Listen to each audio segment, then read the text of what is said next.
Good afternoon. I'd like to request everyone to please stand up for the canonical prayer.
أعوذ بالله من الشيطان الرجيم بسم الله الرحمن الرحيم فقال ربكم ادعوني أستجب لكم آمين يا رب العالمين الحمد لله رب العالمين الرحمن الرحيم مالك يوم الدين إياك نعبد وإياك نستعين اهدنا الصراط المستقيم صراط الذين أنعمت عليهم غير المغضوب عليهم ولا الضالين آمين اللهم اجمع شمل المسلمين والكريستيان والأمة في مدينة بعض وسلم بين مجتمعنا هذا بالسلم والأمن والتقدم في بلدنا هذا آمين يا رب العالمين ربنا لا تزغ قلوبنا بعد إذ هديتنا وهب لنا من لدنك رحمة إنك أنت الوهاب ربنا إنك أنت الوهاب ربنا آتنا في الدنيا حسنة وفي الآخرة حسنة وقنا عذاب النار وصلى الله على خير عبده سيدنا محمد وعلى آله وصحبه وسلم سبحان ربك رب العزة عما يصفون وسلام على المرسلين والحمد لله رب العالمين آمين يا رب العالمين.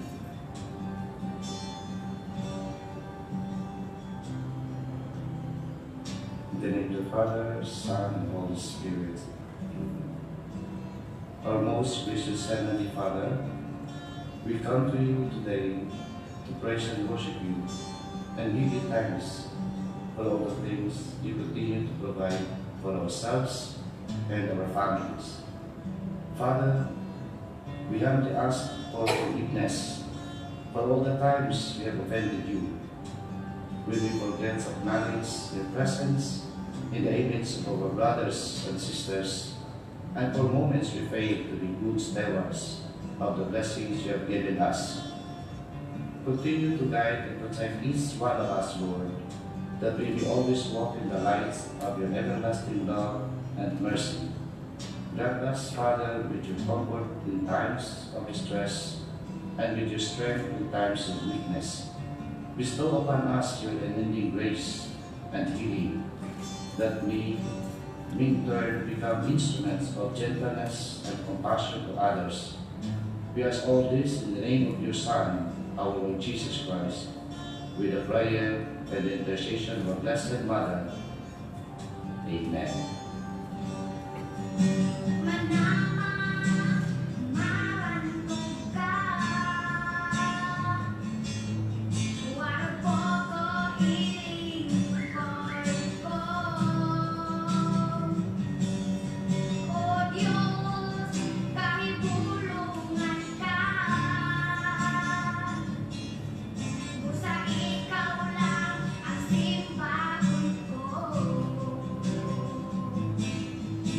Sa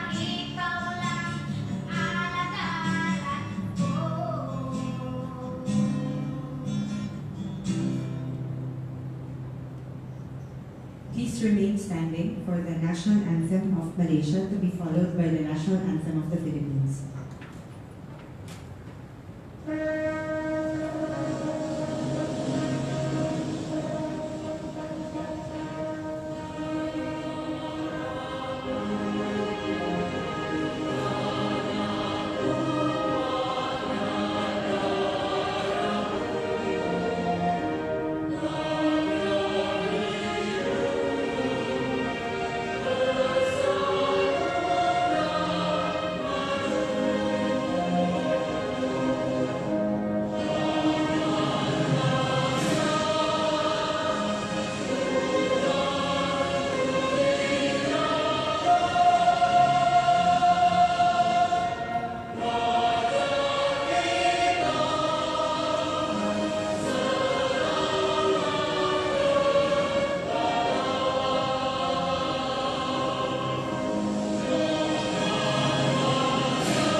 You may now all be seated.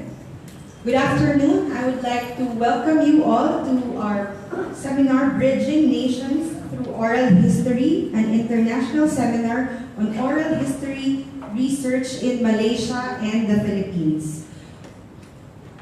I would like to call for the welcome remarks from the conveners. First, I would like to acknowledge the presence of our Dean, Dr. Jasmine Liana from the College of Liberal Arts, faculty members of the Salle University from the History Department, students, as well as our delegates from Malaysia and the Philippines. Now I would like to call on Dr. Fernando A. Santiago for the welcome remarks from the conveners.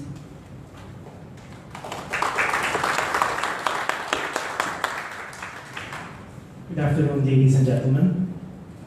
Welcome to the seminar, Bridging Nations Through Oral History, an international seminar on oral history research in Malaysia and the Philippines. I'm happy that you decided to spend your time with us despite the inclement weather. You can't imagine my shock when I learned last night that classes were suspended and that there was the risk of the cancellation of the event. I was at Cultura with our Malaysian friends, and I was trying to keep calm and collected. I hope they didn't know this. Okay, and when the news of the suspension came on me like the atomic bomb. But almost immediately, I received expressions of support from various individuals to whom I would like to extend my deepest gratitude. It is their support from the beginning of preparations that made this event possible. I would like to thank the Dean of the College of Liberal Arts, Dr. Jasmine Liana, the Assistant Dean of External Relations, Mr. Alan Surla, the Chair of the History Department, Dr. Maria Florina Aurelius Juan, the Vice Chair, Dr. Lars Ubaldo, the former Vice Chair, Dr. Arlie de la Cruz, and other colleagues, Mr. Jose Victor Jimenez, Dr. Jose Victor Torres, Dr. Marlon De Lupio, Mr. Xiao Chua, Mr. Marcelino Macatila, Ms. Easter Joy Nabuet, Mr. Vanny Biernas, and my other colleagues for their hard work. This was made possible through the cooperation, okay, of several individuals. Okay, I can't imagine, okay, this happening, okay, without the support of any one of them. To Sociedad de Historia, I'm also very grateful. So the students are back there. Okay. I would like to give a special mention to Ms. Cristina Prigo, Director of the University Libraries, for providing the needed solution to the dilemma last night. It is because of her initiative that this event pushed through. Again, thank you for making this event happen. Now, to the Persatuan Sejarah Lisan, Malaysia, welcome to the Philippines. It was only a few months ago at Johor Bahru that Dr. Zahidi, Dato Zainul Rashid, and I discussed the possibility of having the seminar, and now it is a reality. I'd like to give special mention to Mrs. Hikmah Hassan, who could not join us, but whose hard work is very valuable to this event. Now, I hope you won't mind. Okay, I'm going to give a litany, okay, of names, but our Malaysian friends came all the way to Manila, and the least I could do to thank them is to mention their names. So thank you, Dato Muhammad Nasir Ali, Datin Zuraida Muhammad, Professor Dr. Raha Abdullah Yaqub, Datin Mariati Abdul Wahab, Professor Dr. Ahmad Murad, American, Datin Salima Abdul Jalal, Dr. Basri Hassan, Dr. Wan Ali Wan Mamad, Ms. Zahas Niza Zahidi, Madam Zainab Ramat, Mr. Zahed Saidin, Professor Dr. Suhaimi Zakaria, and Dato Haji Jumaat Haji Muhammad Noor. Thank you for being with us today. And of course, I'd like to thank the Philippine delegates. I know some of you came from the provinces just to be with us. Okay, so I'd like to acknowledge I hope I could name you one by one, but nonetheless, I acknowledge, okay, your presence here this afternoon. Now, the present seminar has the following objectives. We are here to compare oral history in Malaysia and the Philippines, share best practices in oral history, establish linkages for future collaboration among oral historians, and promote the use of oral history in the region. But I believe that aside from these objectives, this event is special because it is an affirmation of friendship. Not only an affirmation of friendship of individuals, but also an affirmation of friendship of nations, the friendship of Malaysia and the Philippines. So thank you very much to everyone.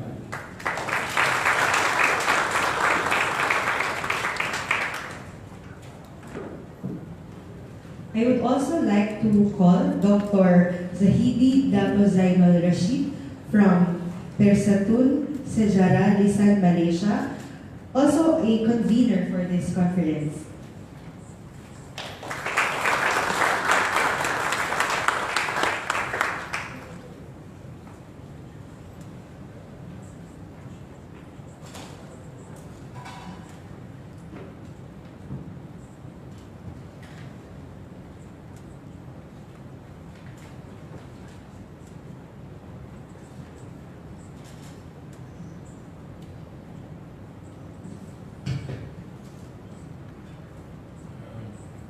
Good afternoon, magandang hapon, the Honorable Chair Dr. Jasmine Liana, the Honorable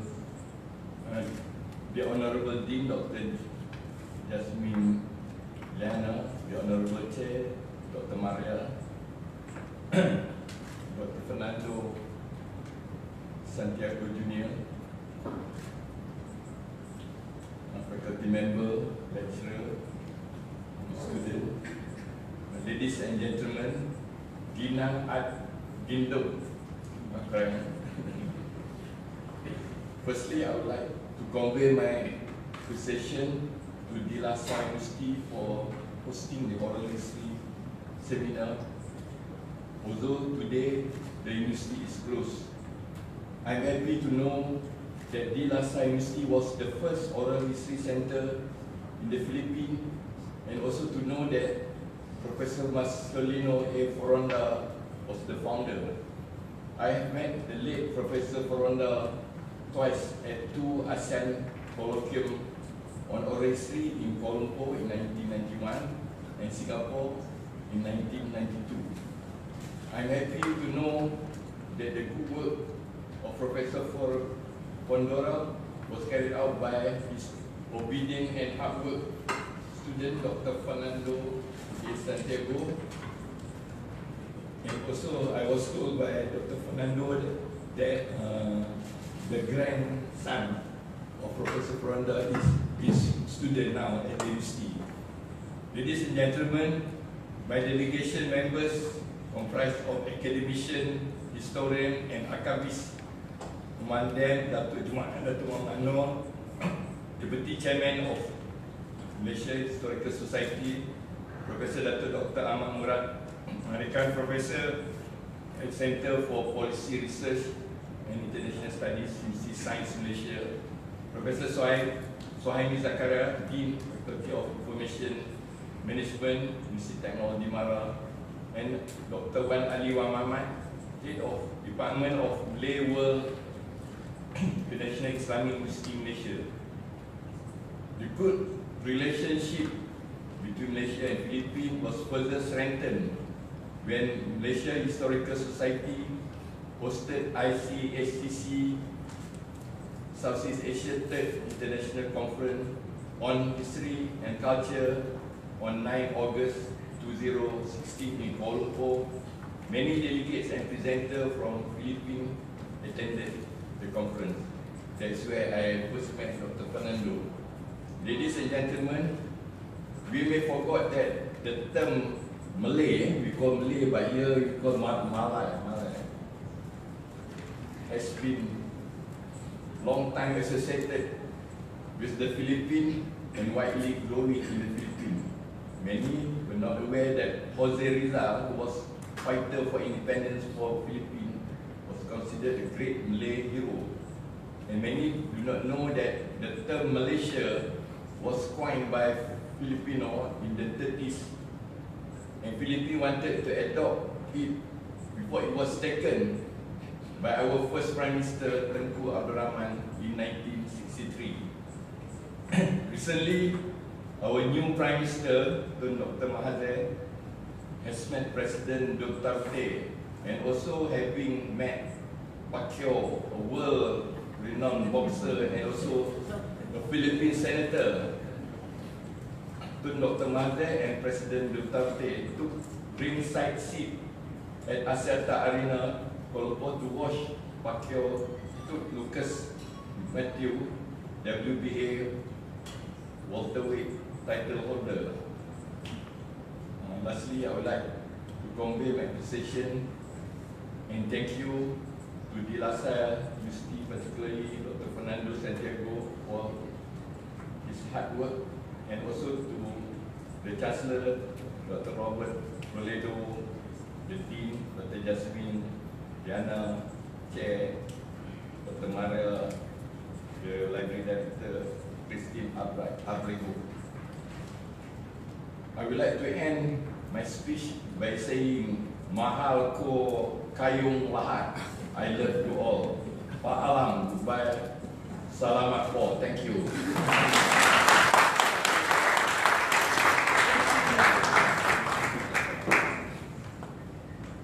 Thank you very much, Dr. Sahidi. Now, I would like to call Professor Dr. Ahmad Murad Merican.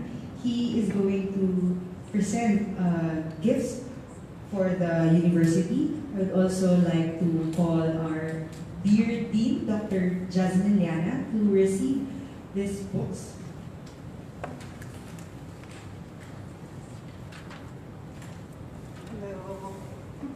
This is from the university.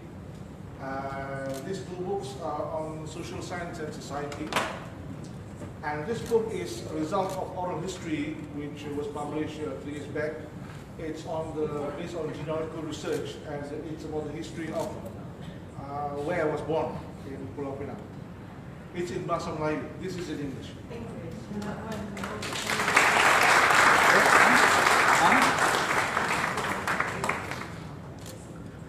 Thank you. Oh, sorry. Sorry.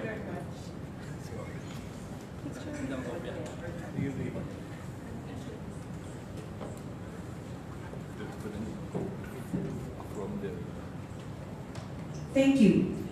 So before we formally begin our seminar,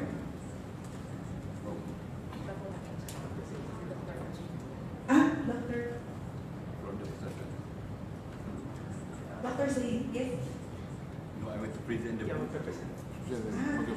Dr. Zahidi will also present books to Dr. Liana.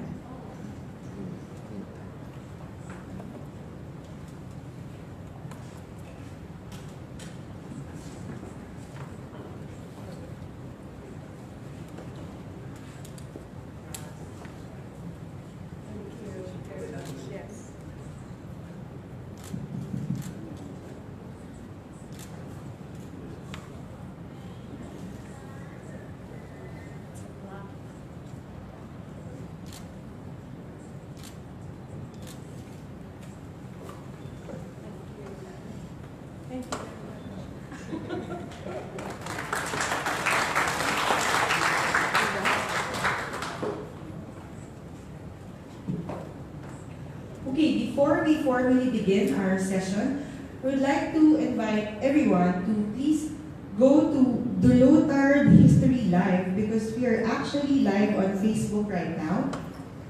Again, the Facebook page is Dulowtard History Live and the seminar is being broadcasted live as of the moment. For our first session, I'd like to call the speakers for the first session to please come up the stage. Mr. Jose Victor Jimenez, Dr. Zahidi Dato Zainul Rashid, Professor Dato Dr. Raha Abdullah Yaakob, Dr. Fernando Santiago Jr.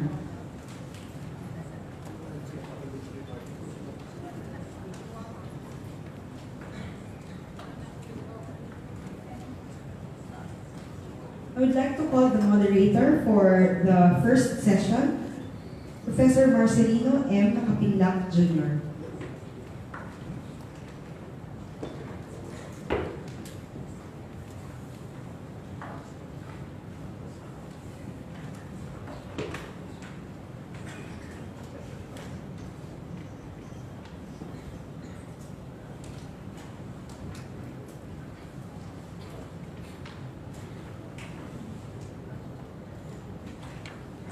Good afternoon, everyone. The first session is entitled Sharing Experiences, Oral History in Malaysia and the Philippines. So I will be the moderator, but at the same time, I will also be the one to introduce our presenters, and I will also be the timekeeper. So I will be using these 4 cue cards. First one says 10 minutes. So these are reminders for the speakers that the amount of time left for their presentation. So 10 minutes, 5 minutes, 2 minutes, and the last one to signal that they should stop talking. Now, our first presenter,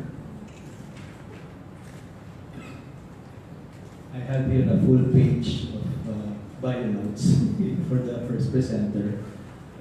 This might take 10 minutes.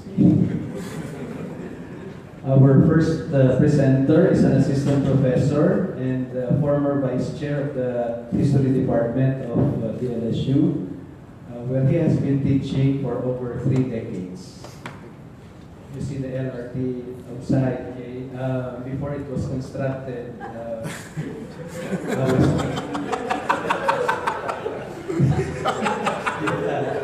he was already teaching here prior to the construction of the LRT. He holds an AP History from the LSU and MA History from the University of Santo Tomas. He is currently reading for his doctorate in the same discipline at the Pontifical University. He is a member of the Pi Gamma Mu, an international honor society in social sciences, Philippine Beta Chapter, and a lifetime member of the Philippine National Historical Society, or PNHS, Manila Studies Association, or MSA, Philippine Historical Association, or PHA, and American Studies Association of the Philippines. His research interest lies in institutional history. He has written a history of the Salle University, 1911 to 1941, and has published articles on aspects of the institution's history, covering the period 1942 to 1996. He is currently working on the history of another Lasallian institution. In the realm of oral history, he supervised an oral history project on the student life at De La Salle University, 1930 to 1945, an oral history, which was funded by De La Salle University Centennial Office and was undertaken by his historical method class from summer 2010 to summer 2012. The project was a modest contribution of the De La Salle Centennial, contribution to the De La Salle Centennial celebration. In his Philippine history classes, he has supervised group of students who have been engaged in Ferdinand Marcos martial law oral history projects. Heeding the call of administration of the De La Salle University to engage in interdisciplinary research, he served as a co-principal investigator of the project on Kahirapan at OFW Phenomenon, Pagdaluman sa Perspektibo Multidisciplinary. Poverty and OFW Phenomenon, Conceptualizing from the Multidisciplinary Perspective, which was funded by the DLSU Research Coordination Office. The project involved faculty members from 4 departments, namely Filipino, Psychology, Theology, and Religious Education and History. He has served as an evaluator of textbooks and research projects. He has published in refereed academic journals and read papers in national and international conferences. Let us all welcome as our first presenter, Professor Jose Victor D. Jimenez.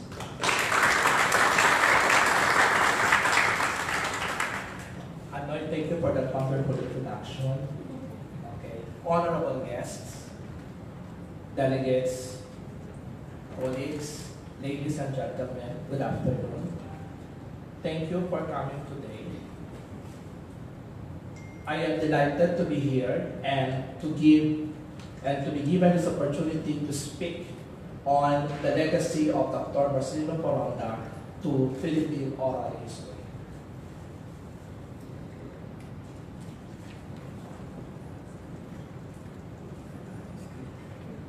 So the title is Capturing Reminiscences, Preserving the Past, the Legacy of Dr. Marcelino Foronda Jr. to Philippine Oral History.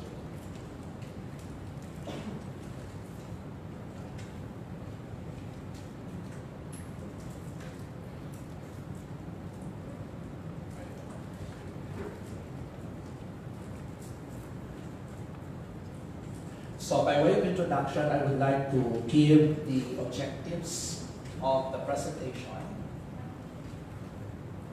One, to clarify what oral history is and its underlying importance and relevance to the Philippines, taking into account the views of Dr. Marcelino Foronda Jr. on these topics. To trace the beginnings of oral history in the Philippines. To describe the circumstances of the initiation of the oral history projects in the 1970s by Dr. Marcelino Foronda Jr. To explain the steps in undertaking the Foronda Oral History Project, FOHP, to describe the Foronda Oral History Collection, and to discuss the founding of the Marcelino Coronda Junior Center for Local and Oral History, its objectives and its activities. So I'd like just to give a background information on Dr. Coronda. He was actively engaged in student activities at the University of Santo Tomas. He was trained at the University of Santo Tomas. He took up liberal arts and philosophy courses and then graduated with an avid degree major in English, magna cum laude, and he graduated with a bachelor's degree in philosophy cum laude. He also had teaching stint at the UST Graduate School, and he also served as consultant at UST History Literature from 1971 to 1973, and he was also educated at the Universidad de Salamanca. Okay, so as defined by Ronald Grill, former director of the New Jersey Historical Commission Oral History Program, former director of the Columbia University Oral History Office, oral history is not a discipline of history in itself. It is a historical methodology, a way of dealing with the discipline of history. Oral history is a form of historical activity, a first-hand reminiscence of historical events through the intervention of the historian.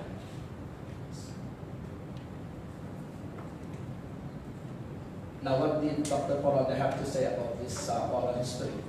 In the words of Dr. Marcelino Coronda, oral history is a tape-recorded interview with generally prominent persons about their own participation in some historical event or with other individuals regarding their own recollections of some well-known personalities of some events of historical significance. Now, what is the importance of oral history? First, it serves an important medium in preserving historical knowledge. Two, it lends itself well to supplementing written records, and it is an indispensable medium in preserving oral tradition.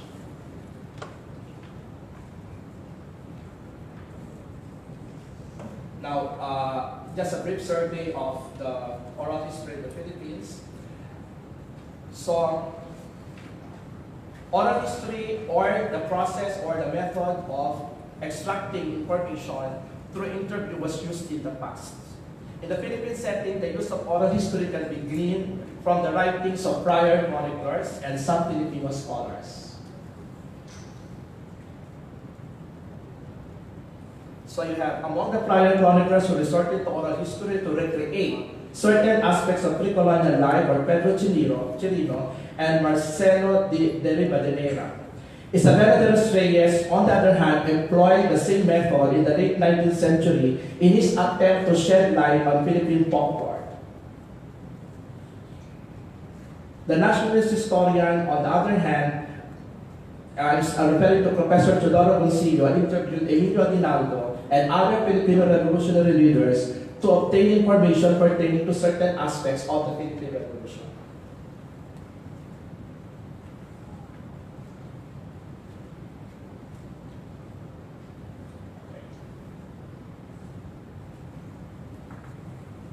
Now, what were the circumstances of the initiation of the project of Dr. Coronda? Dr. Coronda was at first unaware of oral history. He was unfamiliar with the oral history projects which began earlier in the United States. He had big ideas about the techniques of oral history, and oral history at that time was just emerging as a new research tool in the country. And he had to improvise a great deal, playing it by ear as he planned along. Now, Dr. Coronda's interest in and knowledge of the techniques of oral history were boosted by his attendance at the seminar conducted by Ronald Grill, his conversations with Dr. Grill in New York, his visits with Dr. Louis Starr of the Oral History Project at Columbia University, and with Director Bernard Gall of the University of California, Los Angeles Oral History Program, and acquisition of reading materials on oral history during the 1978 American trip. Now, what were the steps in undertaking the Foronda Oral History Project? 1. Selecting the topics and the interviewees. 2. Preparing for the interview. 3. Contacting the interviewees. Conducting the actual interview and indexing of the transcripts.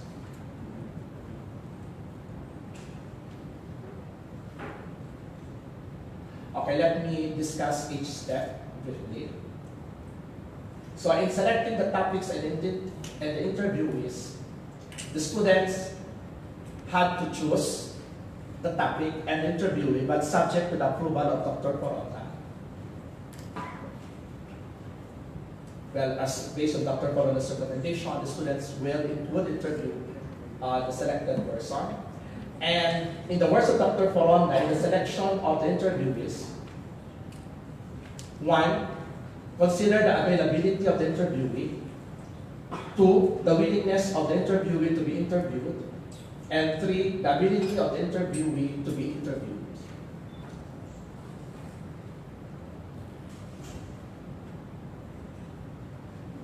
Now, you have to prepare for the interview. So, it is necessary to undertake background research, which would entail reading the relevant literature on the interviewee and drawing up a preliminary interview questionnaire subject to the approval of Dr. Foronda. And then in contacting the interviewees, it's important, 1, to consider setting an appointment with the interviewees, presenting the interviewees a copy of the interview questionnaire, and finalizing the schedule of the actual interview.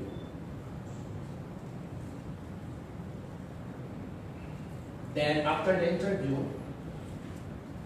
you have to transcribe the tape. Dr. Foronda would suggest, of course, to include all the speech peculiarities of the interviewees, the ums, the ers, and the rs, to include the background voice, to include even the pounding of the tables, the laughter of the interviewee, and the raising of his voice, which would give, of course, the flavor, so to speak, of the interview.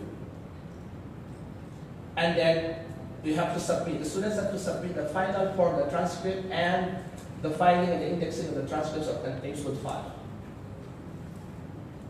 But of course, before submitting the final form, the interviewers were requested to go over the draft transcript for verification purposes and submit the final form to Dr. Foronda. And Dr. Foronda would check the transcription against the recording. And then he would then file and index, classifying the interviewers into various categories.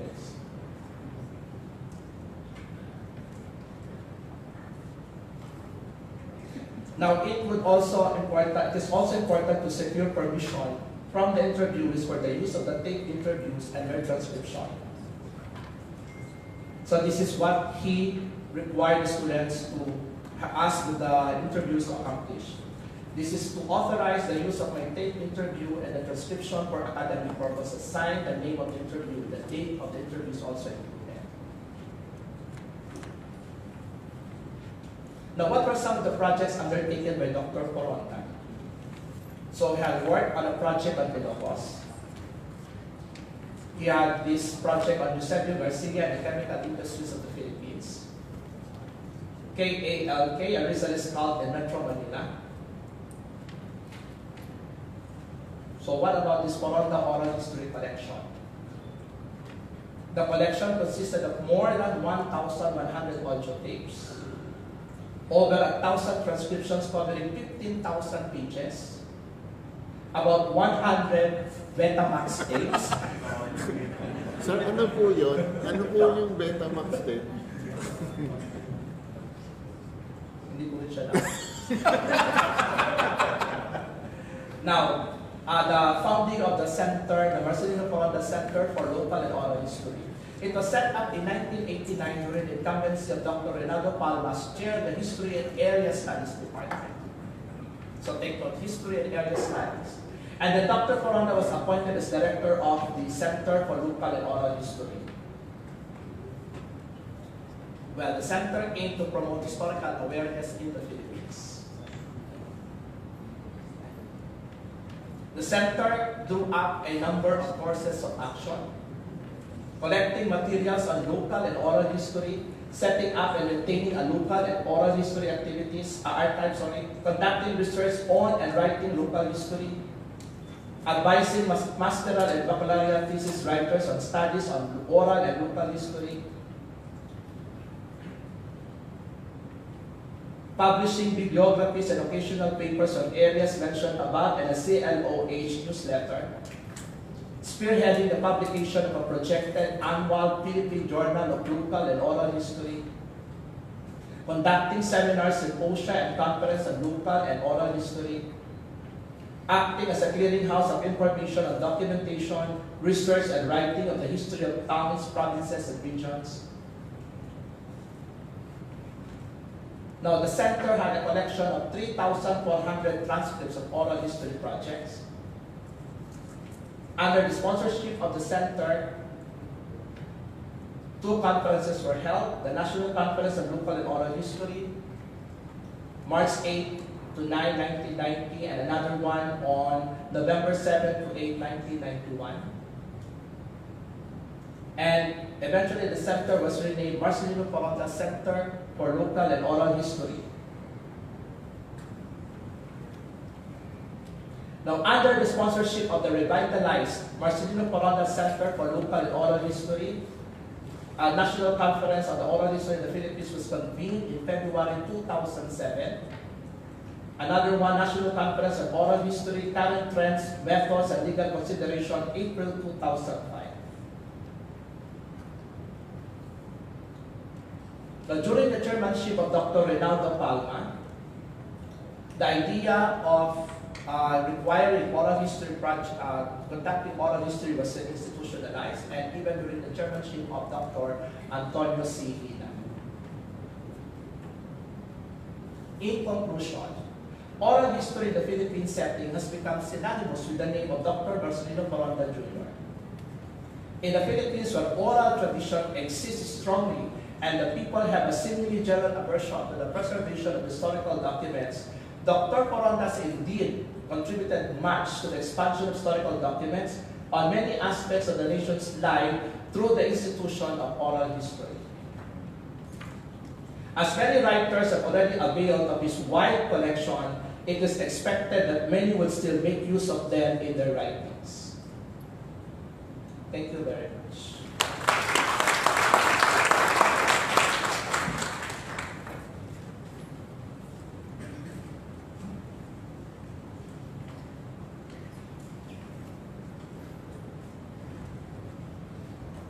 Thank you, Professor Jimenez, for that enlightening presentation on the contributions of Dr. Paronda on local and oral history. Our next presenter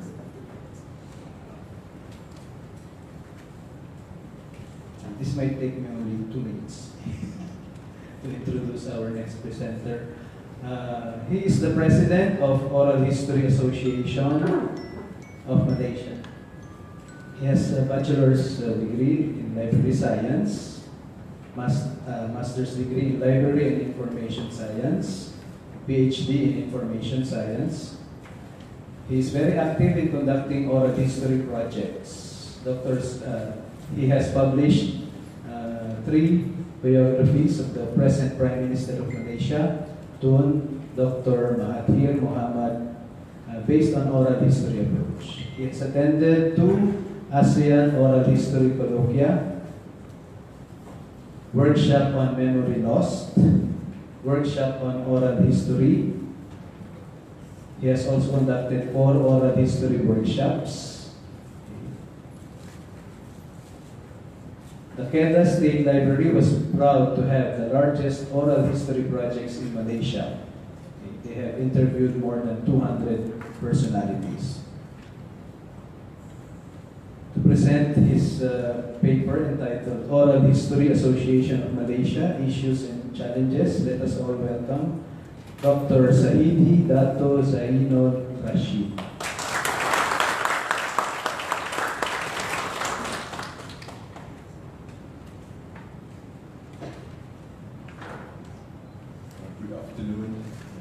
gentlemen, the topic of my presentation is Oral History Association of Malaysia, Program, Issues and Challenges. I understand that there's no association on oral history in Philippines, and I understand that Dr. Fernando is planning to have an oral history association. Maybe later we can have a joint program or joint project between Malaysia and Philippines. For your information, our oral history association, we are quite new. We established in 2013. And our members, now there are 100 members, comprising of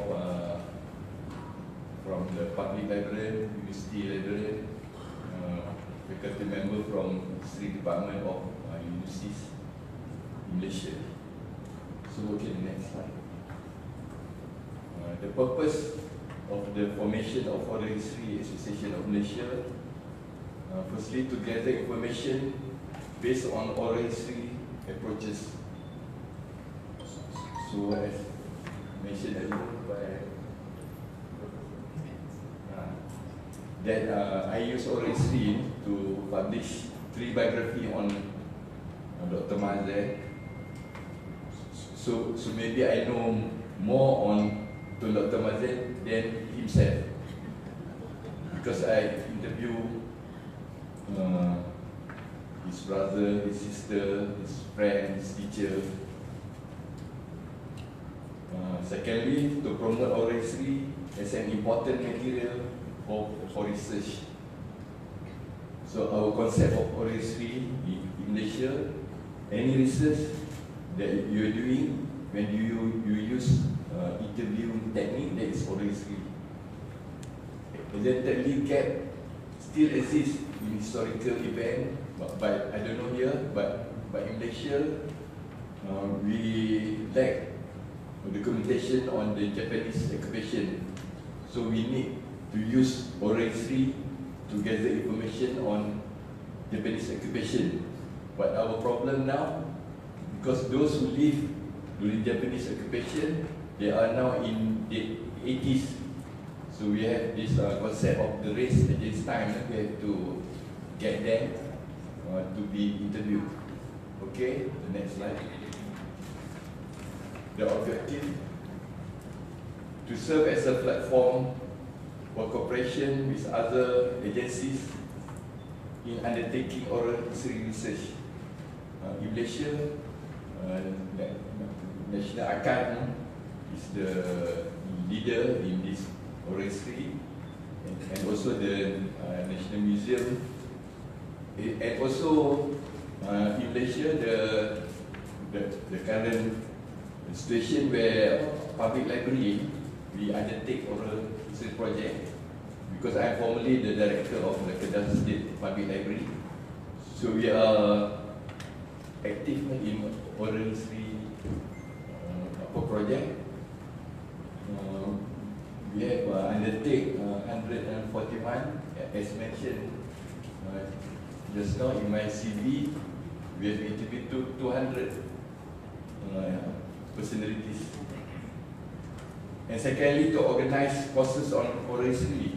So this is very important, because if you undertake oral history, you must know the methodology. Like earlier mentioned, the transcription, that is very important.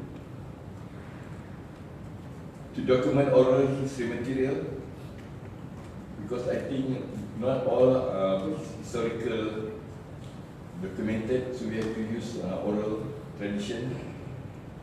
To formulate codes of practice for oral history, this is very important, because we have to formulate a code of practice for anybody to undertake oral history, and then to set up database on oral history.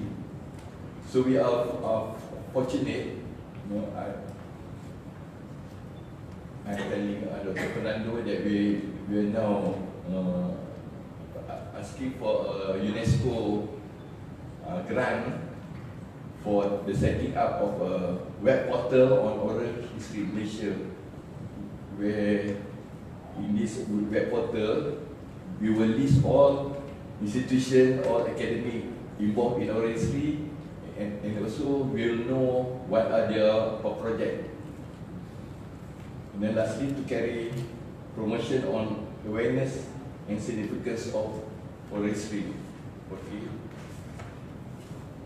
So activities undertaken by Oral History Association of Malaysia from 2013 and 2018, there are many activities and programs. Because now I'm full-time in Oral History Association because I'm a pensioner, I'm pensioned. So I got time. So we have our first annual general meeting, and then we have a seminar, Oral History seminar on Malay heritage, which was held at the Selangor State Library. And then we have an international seminar on oral history that is organized in Satun, Thailand. We have oral history as heritage and culture. We have it at Selangor State Library, that is our secretariat. We have oral history workshop held in Malacca, and then a seminar on Johor collection on Japanese occupation, communities and emergency. And then we have another international seminar on oral history in Thailand. And then we have international oral history seminar on Malay World in 3rd October 2017 at KCL at Johor Bahru, where we invited Dr. Fernando to present a paper on Philippine and the Malay World. And then we have lastly seminar on Hantua. Hantua is a Malay warrior. We have it in historical Malacca. Okay. The following photograph of our activity of the seminar. Okay. Okay. So very important, your activity has to be documented. Okay. Okay, next. Next. Okay. These are activities that will be undertaken by Oral History Association of Malaysia in 2018 and 2019. In 2018, presently, we are holding a seminar on oral history research in Malaysia and Philippines. And then next week, we will have a seminar on history of Kuala Lumpur on 29 October 2018. And then we have another seminar in Johor Bahru, titled Outstanding Johor Legacy in the Eyes of the World on the 12th November 2018. And for next year, we are planning to have International Oral History Workshop on Oral History, March 2019. And we are planning to have one International Oral History Seminar on Malay World in July 2019 in Aceh, Indonesia. And then our special project, we hope to have the grant from UNESCO. Special project on the development of web portal on oralhistorymalaysia.com. The web portal aims to set up a one-stop center on oral history in Malaysia. Okay. These are the oral history program undertaken by National Archive. Okay. This is undertaken by the Philippine State Library. Okay. This is the program undertaken by the University Science Malaysia. Okay. Oral history program by the University Kemasaan Malaysia. Okay, now the issues and challenges. I think the important in doing oral history project is the choice and scope of oral history project. As mentioned just now, you have this project on the martial law here, and then also the oral history not limited to history, and it also may include other discipline, because in oral history it's not just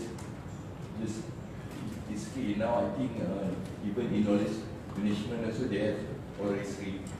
Okay, issues and challenges, the elite and non-elite interview. The elite may not want to reveal information they consider confidential. That is the issue. And schedule appointment may be a problem, as they may be very busy. Okay.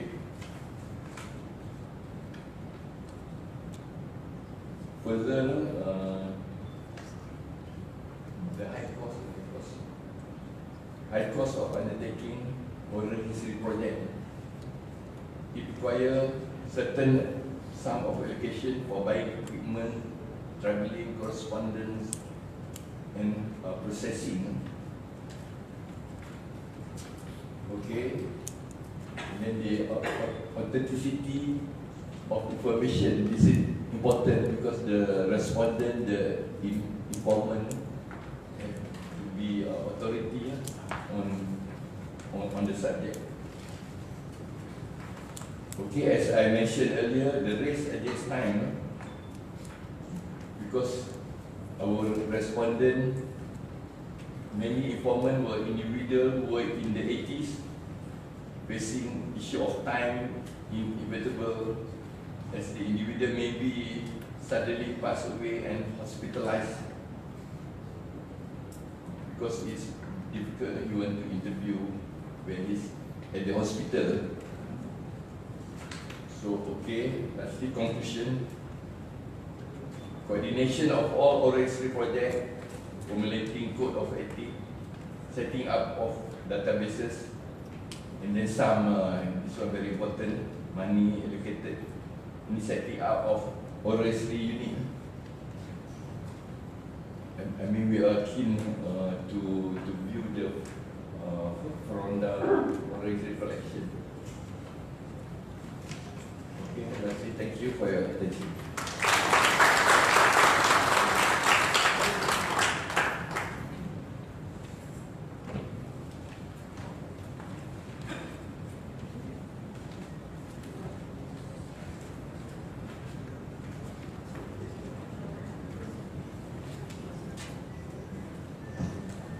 Thank you, Dr. Zanidi.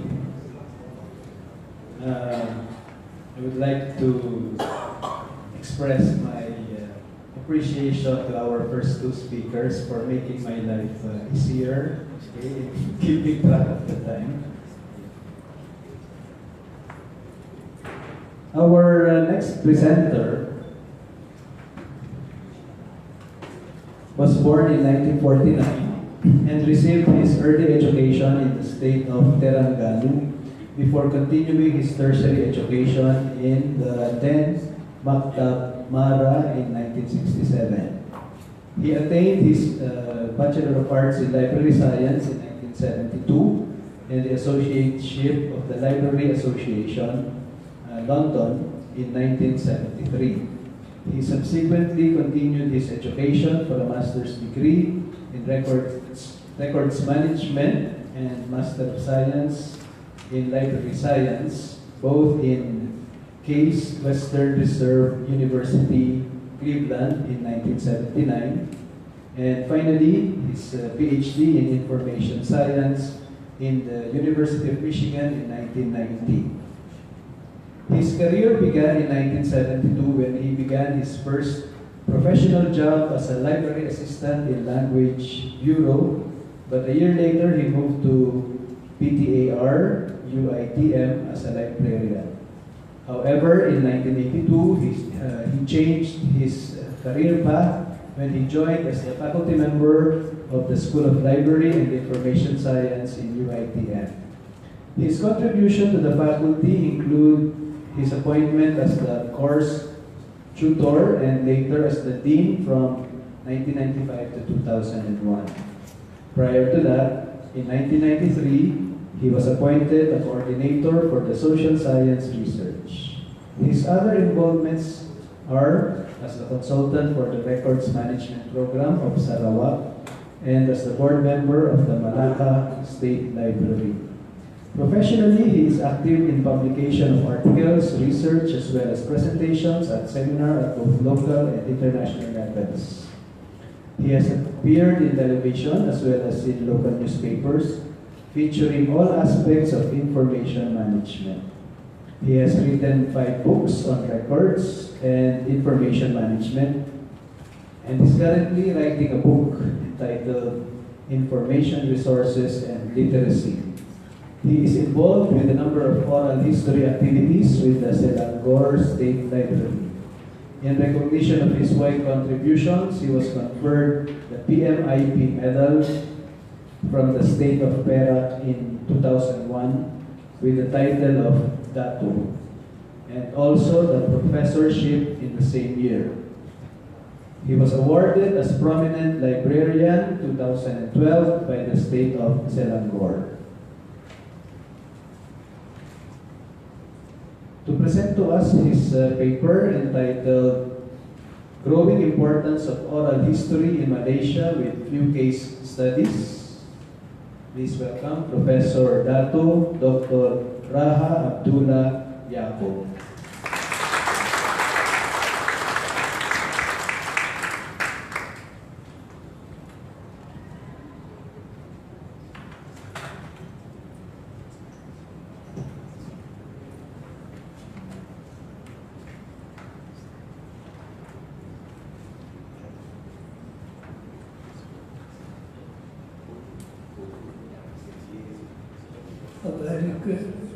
A very good afternoon, ladies and gentlemen. The topic of my paper today is growing importance of oral history in Malaysia with few case studies. The objective of my presentation are to describe the importance of oral history, which I am going to skip because this has been mentioned by the previous speakers. Oral history development in Malaysia and 2 case studies. One case study will be given by Dr. Zahidi. Oral history is a testimony based on individual memory that creates an original source of eyewitness history, thus reviving the hidden oral tradition and culture. It is regarded as historical resource among living and is gaining considerable support and awareness in Malaysia, especially during the second half of 1970s. It adds value to local and foreign researchers. There is a growing importance of oral history in Malaysia because oral history is a good source of primary information. It helps fill the gap and run out the story of the past and also provide a reflection of the experiences of people and community in shaping history. It shows changes that occur over time and those that still remain unchanged, preserve the future generation to remember the past and about the past. It adds complement to information and knowledge. Some of the activity of oral research in Malaysia can be shown as follows. The development of oral history in Malaysia began as early as 1957. That is the time when we get our independence. It was the Sarawak Museum which became the early institution in the country that carried out oral history, and it continued gradually. Other institutions that are involved in oral history activities are, of course, the National Archives of Malaysia, which is a pivotal role, the National Museum, the Language and Literary Agency, the National Library, various universities and in the country, and also NGOs like Malaysian Historical Society and Penang Heritage Society. Eventually, more institutions, government, department, organizations, and private individuals began to be involved in oral history activities. Positive development in the state and the university library in Malaysia encourage and complement each other to carry out oral history projects. At the moment, as we can understand, mass media as well as electronic media plays a very important role and is actively involved in oral history. Continuous interviewing program of personalities in support of the respective program are going on. For example, recently, casual interview with the Prime Minister and his wife are being done. Concerted effort should be made to index this program by subject and personality so that they can be easily retrieved for research. Many people ask questions that is rather personal to our Prime Minister because he is 93 now. They want to ask what is his formula for being young. So these are the kind of thing that is not well documented, which is of interest to many people. So a series of interviews of personalities are happening in television, radio, and also newspapers.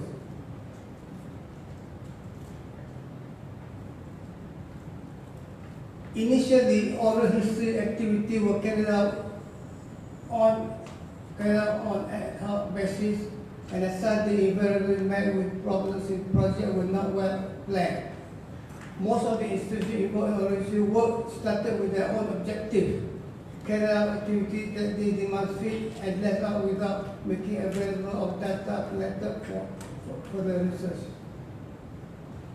Later on, oral history programs by various institutions are detected in a more systematic way.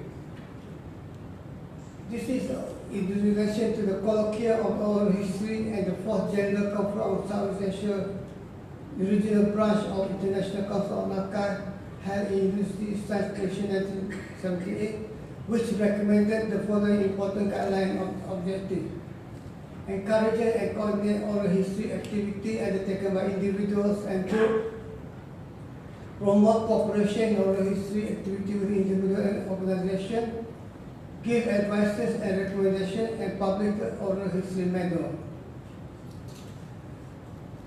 Here are the increasing number of institutions that involve in oral history. It is being carried out by full-time and part-time staff as well as students.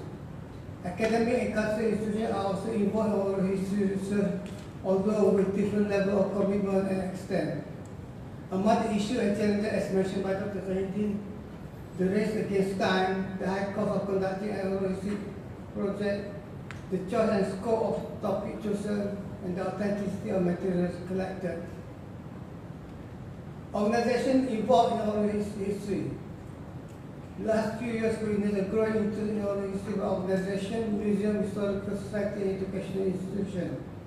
More organizations, more government departments, individual or part-time, full-time basis, as well as students get involved in oral history research, as shown in the following. The National Archives of Malaysia, Oral History Laboratory known as Center of Oral History Research, University Kebangsaan Malaysia, Perdana Project on Leadership by Leadership Foundation. This Perdana Library will support Perdana Leadership Foundation's core activity, provide information and references on Malaysian leadership history for local and international researchers, as well as the Malaysian public since 2006. The foundation has conducted a series of interviews with multiple personalities with the goal of capturing the view and experience of past and present leaders in all fields of interest in Malaysia. Oral History Association, this has been mentioned by Dr. Zahidi. History Association of Malaysia and the state branches of the association, the Public Library Corporation. Two examples that I can give to you is the Kedah Public Library and the Selangor State Library. Ministry of Culture and Tourism, academic institution, university in Malaysia are under the specific department as well as faculty are continuously undertaking oral history activities. Example are Department and Faculty, Department of Sociology, Anthropology, National University of Malaysia, Department of History, National University of Malaysia, Science and University of Malaysia, Faculty of Information Management, University of Technology, Mara.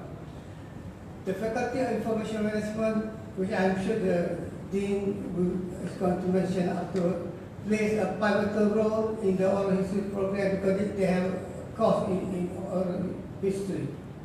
Students taking the course, which is offered every semester, will be expected to select subject to complete their own recorded oral history interview, producing numerous projects. Museum, the collection and use of oral history in museum is becoming more popular than ever before. In conclusion, oral history source is an important source in historical research, especially with lack of or absence of written record and document on the subject. Oral history should be utilized by researchers on both historical and other subject areas, as well as those involved in management of oral history sources. Without oral history recording, many of these hidden by resourceful information could be unraveled, contributing to the colorful cultures that would otherwise be lost. I'm going to spend a short time on one of the case studies which I conducted a couple of years ago. The first case study is on the first director of RIDA or UITM. Mara University of Technology has its origin as RIDA, which is Rural Industrial Development Authority Training Center, and began its operation in November 1956. In line with the main objective of rebuilding the rural society as well as improving the economy of the rural region. This is the original building of the Mara College. This Mara College is the present University of Technology, Mara, which is the biggest university in Malaysia. This is the first batch of the students, 20,000.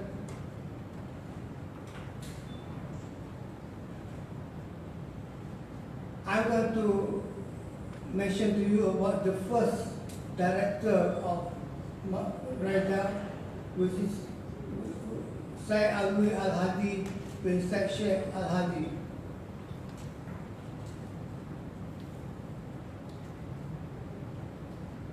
The following are based on the interview made with Syed Muhammad Al-Hadi, the grandson of the first director of RIDA.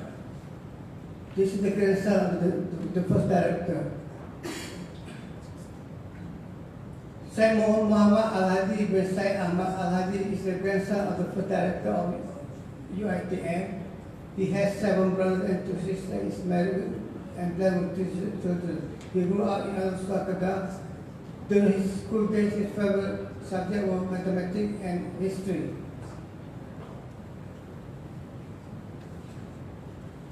Syed Muhammad Al-Hadi was 5 years old when his grandfather passed away, not realizing at that time that he was an important figure and the pioneer of RIDA and at the UITM. It is only at a later stage that he realized that his grandfather was an important part of the UITM history. UITM is an important vehicle that supports the educational, political, economic development of the indigenous population with the goal of uplifting their socio-economic status. The extent to which his grandfather influence was his leadership role in relation to RIDA, which was to prepare a platform for the Malays to gain knowledge. The feedback for the interview with the grandson on the director. This is the photograph of the first director of UITM. His full name was Syed Alwi Al-Hadi bin Syed Sheikh Al-Hadi. He was born in 1892 in Pulau Penyengat, Indra Sakti, Riau, Indonesia, and passed away on January 1970 in Penang at the age of 78. He was the son of Syed Sheikh Al-Hadi, who was a religious teacher, reformist, and well-known journalist in Malaysia. He has 1 brother and 2 sisters. This first director has his early education in Singapore and later in Islamic Ottoman College before proceeding his study at Syrian Protestant College, American University of Beirut. His educational background was in Arabic and Islamic studies, Syrian Protestant College. Syed Ali bin Syed Sheikh Al-Hadi was appointed the first principal of RIDA. He served RIDA for 2 years, from 1957 to 1959. Even though he served for only 2 years, he laid a very strong foundation to what the university is present now.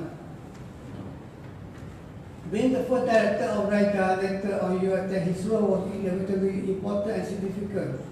He can be regarded as the man who laid down the foundation of the institution, which subsequently became not only a very important educational center of higher learning, but pivotal in balancing the socio-economic status of the Malays with other ethnic groups.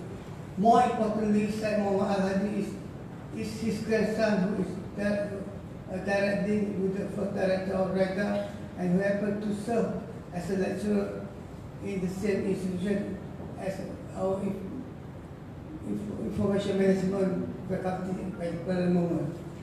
It is by no means a coincidence to have the opportunity to know some of the background directly for his grandson. 25 students were initially enrolled by the RITA College by the first director. As a director of RITA, his main role and vision on directing to equip them with professional education. His early achievement was reflected with the success of RITA. It enrolled the first group of students into the professional course offered by London Chamber of Commerce. And later on, more courses were added to it.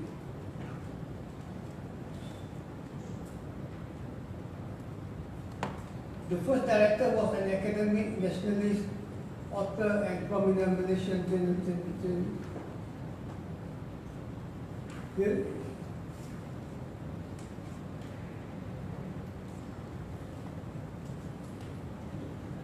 According to the grandson, his grandfather was a very loving person and loved reading and writing. It is also interesting to know the diet he followed as described by his auntie and eldest cousin who used to prepare his food as shown below. Breakfast cocoa and milk, lunch rice, evening plenty and banana, dinner bread and sometimes rice. After dinner he liked to walk about in the house. It was a must for him to pray together with his children.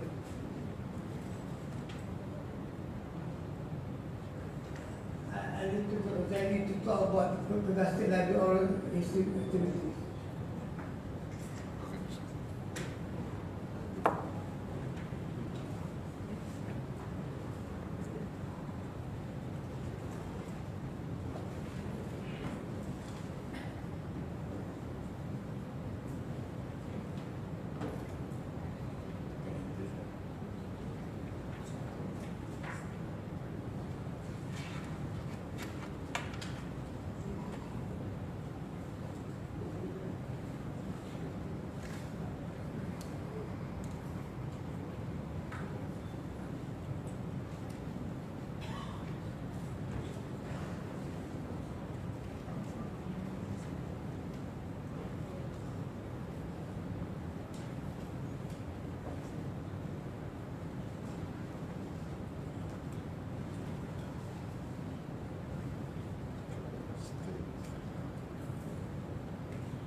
Okay, I'm sorry, this is my third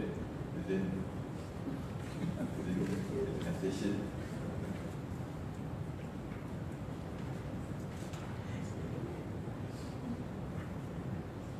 So I'd like to present the Kedah State Public Library Oral History Project.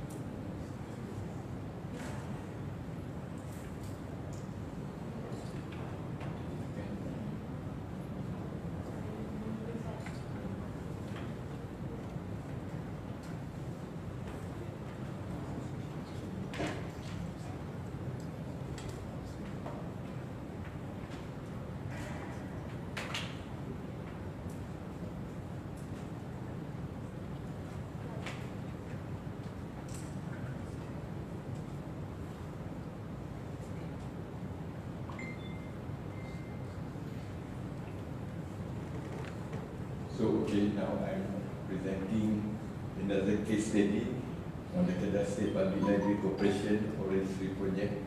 Okay.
Okay, before we go to the slide, I will proceed.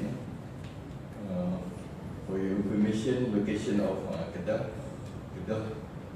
located in the northern part of Malaysia. We are bordering the country of Thailand, and the Kedah State Public Library Corporation is one of the public library in the states of Malaysia. And then oral history project undertaken by the State Public Library. The oral history project was carried out based on two approaches. Thematic approach, where themes was chosen from the Kedah history, and secondly, a biographical approach, which involved interview with elite personalities. And then, as earlier I mentioned, we have an oral history program, totally 141 projects. But here I highlight the 7 projects that is on Kedah Volunteer Force, Kedah Civil Service, the CD event, Silver Jubilee, Sultan Kedah Melayu Union, and on Tun Dr. Mahathir Mohamad. I think that's all that I need to present, because the problem in the slide. Okay, thank you.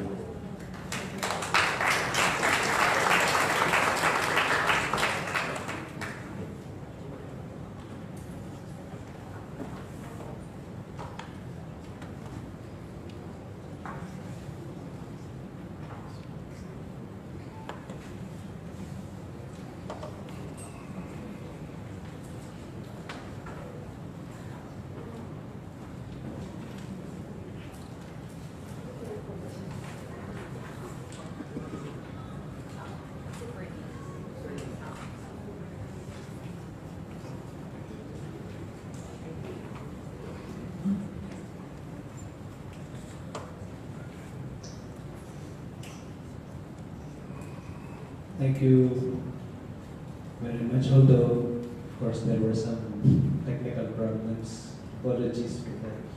But thank you anyway, Raha Abdullah Yaqub and Dr. Zahidi. We will now proceed to the last presentation for the first session.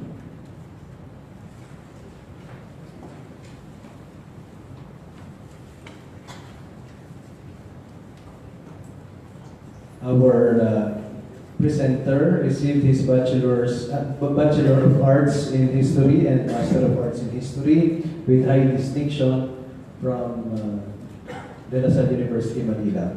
He earned his Doctor of Philosophy in History from the University of the Philippines in Diliman. He's a faculty member of the De La Salle University Department of History, where he has served in the capacities of Vice Chair and Officer in Charge. He is the Vice President and Executive Director of the Philippine Historical Association, a member of the Social Science Research Ethics Board of the Philippine Social Science Council, and a member of the Advisory Council of the National Historical Commission of the Philippines. His research interests include agricultural or rural history, ethnohistory, local history, oral history, and biographies. He has presented extensively in local and international conferences. His research has been published in peer-reviewed journals. For the past few days, he has been the busiest person, okay, taking charge of this event. Okay. At 1:30 a.m., I sent him a message, because one of the files, he failed to send one of the files of our presenters. He failed to send it through email, and I did not actually expect him to reply right away, but he did. So, I do not know how much sleep he had, or none at all. So anyway, to give us to present his paper entitled Oral History and Memory, Some Considerations for Historians. Let us welcome Dr. Fernando Santiago Jr. Thank you, Professor Makapita, for that introduction. So as already stated, the title of my paper is Oral History and Memory, Some Considerations for Historians. Written records can never be enough. They do not provide a complete picture of events. Often they present only one side of the story. Historical records tend to focus on political matters, taking for granted other realities that coexist. Written records also offer only snippets of information that historians weave together to create their interpretation of the past. Thus, the popular adage, there are as many histories as there are historians, a consequence of the incomplete and puzzle-like nature of written records. Because of the above-mentioned reasons, historians have sought for alternative sources of historical information. One such source is oral history. The Sage Encyclopedia of Social Science Research Method defines oral history as research into the past that records the memories of witnesses to the past in order to draw on direct and personal experience of events and conditions.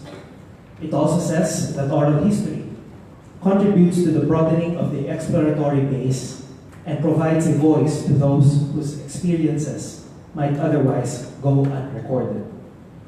The oral history method is different from what historians are accustomed to. Instead of gathering information from written records, information is collected by recording memories of participants to events. In the historical approach, the traditional approach, historians spend hours in archives sifting through volumes of parchment. With the oral history method, the historian is on the field, actively engaged in discussions of direct experience and recording his or her own findings. Instead of relying on dry or soulless documents, memories of the living are tapped for information. But although the oral history method is considered revolutionary by some, it is not accepted by everyone. And the primary issue against it is the distrust of memory. Also, some say that a historian doesn't create his own sources. He discovers them, or she discovers them. Okay?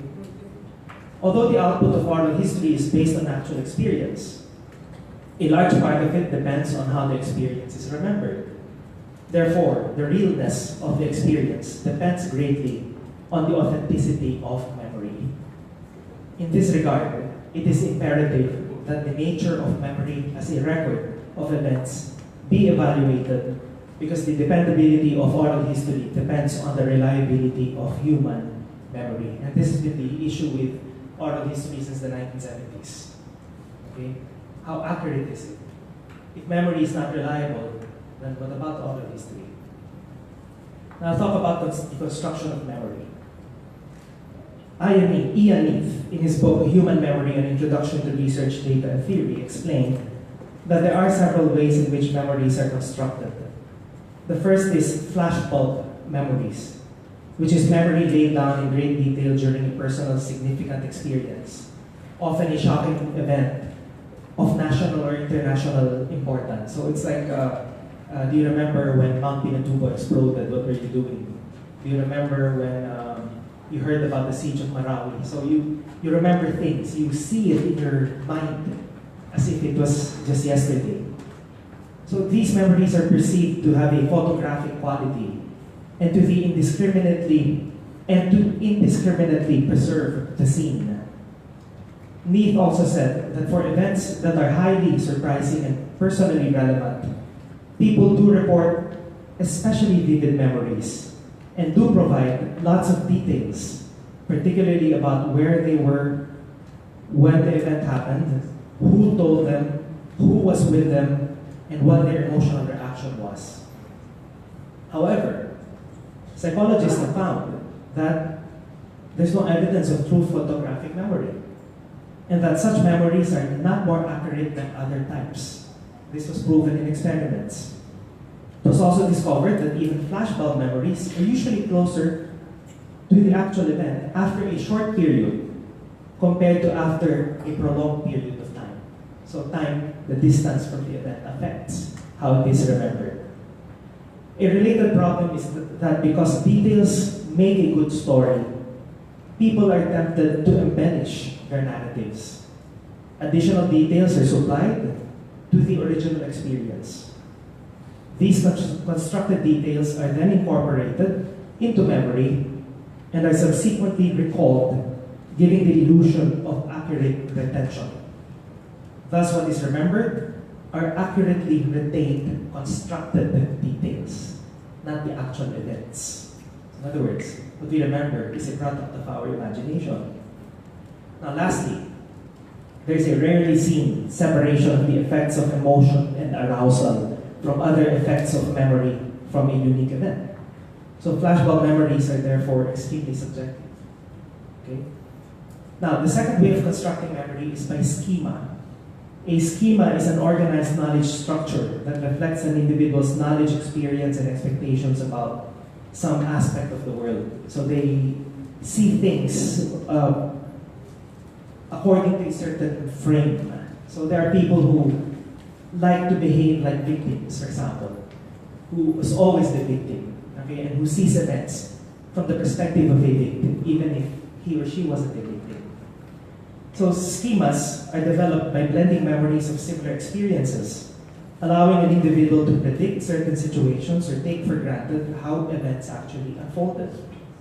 As one observes or learns more about the category of schema, one may come across something different from the current schema. The brain then decides how to react to this conflict in observation and expectation.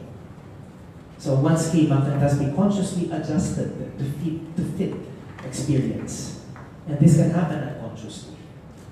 Okay, so we alter the way we remember events depending on how we frame experiences.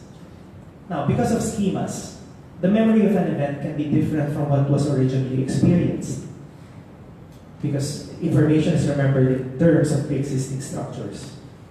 These structures facilitate recall, but the problem is that it preserves general information at the expense of particular details. The structure can also dictate what is remembered, making memory unreliable. The next way memory is constructed is by eyewitness memory. And this is of particular interest to historians who regard eyewitness accounts as primary sources. Historians consider actual participants as the most reliable sources of information because of their direct involvement in an event. They are thus regarded the most trustworthy of all witnesses. However, psychological studies have shown that the accuracy of eyewitness memories is also highly questionable. As shown through experimentation, eyewitnesses can easily be misled to remember things that they did not experience. Even worse, They are more likely to remember the planted information than the original information. Lastly, those who are misled become as confident about their memories as those who have accurate recall. Thus, they end up with false memories that they perceive to be real. The way memory is constructed already raises several concerns regarding the reliability of human memory as a source of historical information. But another aspect that must also be considered is the role of memory loss or forgetting. So we're not even talking about memory loss yet. It's about the construction of memory. So memory loss is normal, it's even necessary. One example is memory inhibition, where irrelevant information is simply not remembered. We don't need to remember everything. It is a critical component of an effective memory system, for in order to remember something, it is essential not to activate the relevant information, but also to inhibit irrelevant information. It is for this reason why certain details of historic events are lost in the memories of participants. Some details may simply not be deemed significant enough by the participants and are thus forgotten. So what color shirt were you wearing when you went to EDSA in 1986? Some might remember, not everyone. Okay. There are also cases where certain traumatic experiences lead to memory loss. Traumatic experiences can motivate an individual to block off certain remembrances unconsciously. It can even lead to amnesia, which is the complete, or even, can also be partial, loss of memory. Alzheimer's disease. Okay, is another cause of memory. It is memory loss. It is characterized by progressive cognition, cognitive deterioration, together with declining activities of daily living and by neuropsychiatric symptoms of behavioral change. Alzheimer's disease is also associated with advanced age. Memory loss is therefore inevitable, and the inaccuracy of any memory-based information should be seriously considered. So, are memory and oral history friends or foes? Okay? There are several matters that put the reliability of memory as historical record on the spotlight. So, among those already discussed are problems with the construction of memories such as flashbulb memories, schemas, and eyewitness memories. The other phase of the issue involves memory loss. Loss by memory inhibition, trauma, aging, okay, or even disease. Now, these issues have to be addressed because to some, the soundness of oral history depends on the reliability of human memory. Okay. Well, I'm rushing now. Okay. So, with regard to the issue of flashbulb memories, a historian should not be dissuaded from relying on oral history. For a factor to consider is that one can always conduct an interview as soon as possible after the event. Oral history will be more reliable the nearer the event, it is to the event. Okay? At this stage, the historian should be a chronicler whose objective is to capture details as accurately as possible. Oral history thus becomes a useful instrument for recreating the past. So you have to have your conscious, you're in your recreating mode and not your interpreting mode, okay, at this stage. Now with regard to the issue with schemas, for a historian to properly make use of information collected through interviews, he or she must also understand the schema of the subject. You have to assess the personality of the person you're interviewing. Okay? Now for eyewitness memories and oral historians, well, the most he can do is really to be careful with the way he drafts his questions. Because the manner by which you ask your questions can affect the way the memory is remembered. I mean, the event is remembered. Okay? Now, in defense of memory, should the above concerns be enough reason to abandon memory as a source of historical information? My answer is no. The limitations of memory-based data are not different from the limitations of written records. They are incomplete, biased, and require interpretation. So written records are no different. Okay, so it doesn't mean oral narratives or oral accounts are inferior to written records. They have the same weaknesses. For Benison, oral history is an autobiographical memoir, and duly noting the creative role of the historian interviewer, sees it as a first interpretation filtered through a particular individual experience at a particular moment in time. Thus, it is just the beginning of interpretation and not the end. Also, as with any source, historians must exercise critical judgment when using oral history. Just because someone said something doesn't mean it's true, regardless of how colorful or convincing it is. Okay? The historian must therefore maintain the same critical stance he would show towards dealing with written records. Internal and external criticism is what we call it. In the book, The Voice of the Past, Oral History by Paul Thompson, the author made it clear that oral history is not a compartment, but a technique of history. It is not history itself, but a method of documenting memory. The output is much like a written record, but because they can be both insufficient and misleading, oral history can be used to collect information, to provide fuller evidences, and to clarify or even correct information. Oral history interviews can provide insights into historical circumstances that may not be possible if the researcher relied solely on written evidence. Memory-based information enhances documentary records. So let's not think of oral history and written records as antitheses. They complement each other. Or maybe they are antitheses, but we can use them to form a synthesis. Interviews give a much more realistic view of life than documents. It sheds light on relationships and experiences.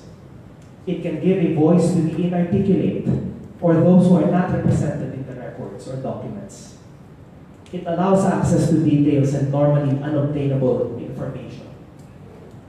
For me, most importantly, oral history humanizes the characters of history. One should remember that there are many events that are not recorded in written accounts. For such events, the only record is what is stamped in the memories of those involved.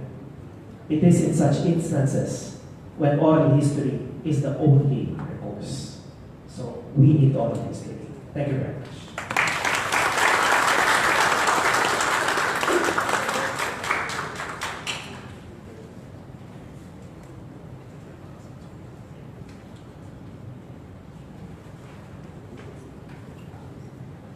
Thank you very much, Dr. Santiago. Apologies for reminding you of the time left for the presentation.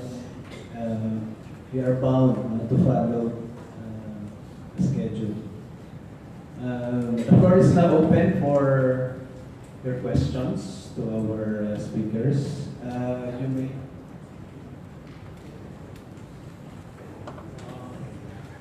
So there is a wireless microphone.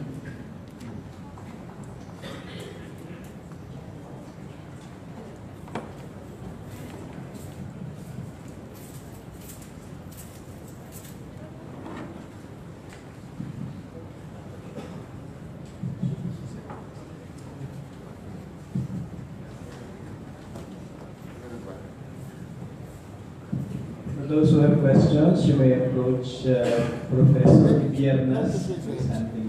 Raise their hands. Can you please raise your hand so that, yeah. My question. Please introduce yourself and your institution, if any. Hello. I'm Gemma Cruz Araneta from the Heritage Conservation Society and the Manila Bulletin. My question is addressed to Dr. Victor Jimenez. It's about Dr. Coronda's system of recording oral history. It was or is a very detailed and complicated system. And you mentioned that Dr. Ferrata said that we must also record the Rs and the Rs and the buying of the tables. Now, do you think that those methods are going to change due to the advances in technology? Now that we have podcasts, YouTube, are they going to change much? I think in terms of using the technology equipment itself, like in our case, in the oral history project involving martial victims, we are requiring the students to use the video recording. But the Rs, the Rs, and those things, for Dr. Corona, those provide the flavor, so to speak, of the interview to create the ambience of the interview. Thank you very much. May I'd like Dr. Santiago would like to share his thoughts. Yes, I'd like to add something to what was said by Professor Jimenez, because as was already mentioned, we're working on a martial law project. And we've had a lot of discussions, Professor Jimenez and the other faculty members involved, about what may be the necessary changes in light of the current state of technology. Traditionally, transcriptions were far more convenient to use than the actual tape interviews, because you had to guess which part of the tape you would get the excerpt you wanted to hear. But we now have digital recorders that permit you to pinpoint down to the millisecond the exact moment when something was said. Transcriptions can be very inaccurate. I had an experience in Michigan where I found an oral history with a prominent Filipino personality, which was transcribed by an American who obviously did not know our language. And there were so many errors. I looked at the list of people who had used that oral history, and it spanned literally generations. So in my head, I was thinking, how many students were misled by the transcription? So as far as I'm concerned, the interview itself would be a more reliable reference than the transcription, but which would alter the traditional manner by which we do oral history. This transcription is the most difficult part. So I'm thinking, but we considered the possibility of not even asking students to transcribe anymore, but instead to index the interview. So at least somebody will know what was discussed throughout this interview. So maybe in the future, oral history collections will not be sourced through bound volumes of paper, okay, but instead through a video screen or maybe even a cell phone. I hope I added to your question.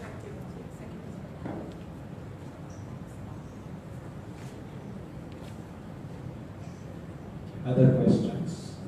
Yes, Professor Sigua. Good afternoon, Teresa Sigo from Darussalam Health Sciences Institute. I'm just wondering if the Toronto collection is available to everyone, even for outsiders, considering the thousands of interviews that we already have in your center. Thank you. Is that accessible? Yes. Can we access it? The Toronto collection is housed at the Learning Commons. I think there are some policies that you have to observe in accessing those collections.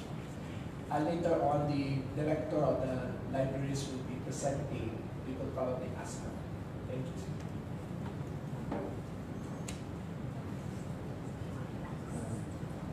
Yes.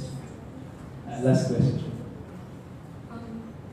Good afternoon, everyone. I'm Melodina from UP Diliman. I'm just curious about the relationship between media and oral historians because it has been emphasized throughout the seminar that it's best to do interviews as soon as an event happened, right? So for the examples provided by Dr. Santiago were, for example, the Marawi siege. And I'm just curious, for example, in Malaysia, how's the cooperation between the media? Because normally it's the journalists who do the interviews, right, when events occur. Or how about in the Philippines?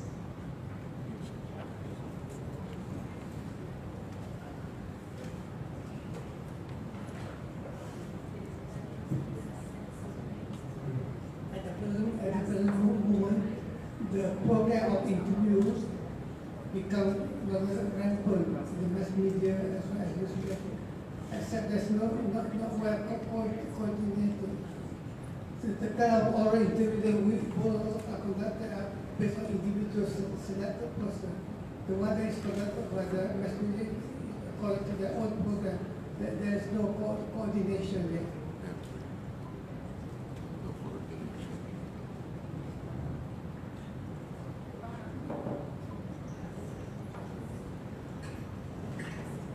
I was instructed by our department chair to accommodate one last question from Ma'am Jenna.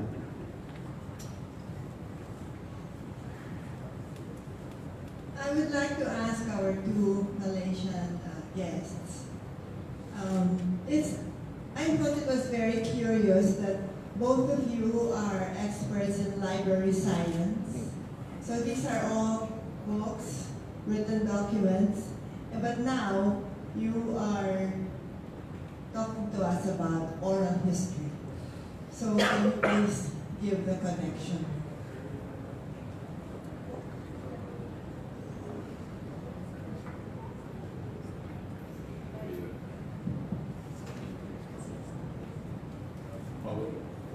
For your information, we public library.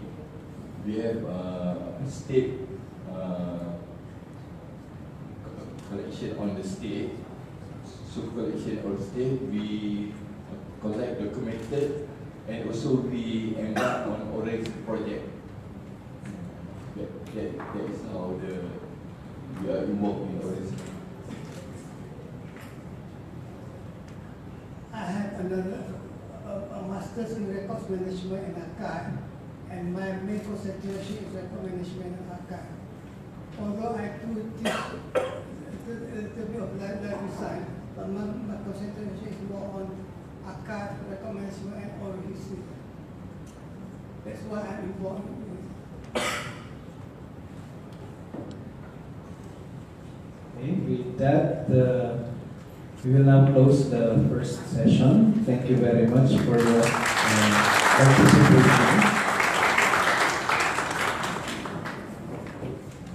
Thank you very much, Professor Kapidlak, and thank you very much to all our panelists.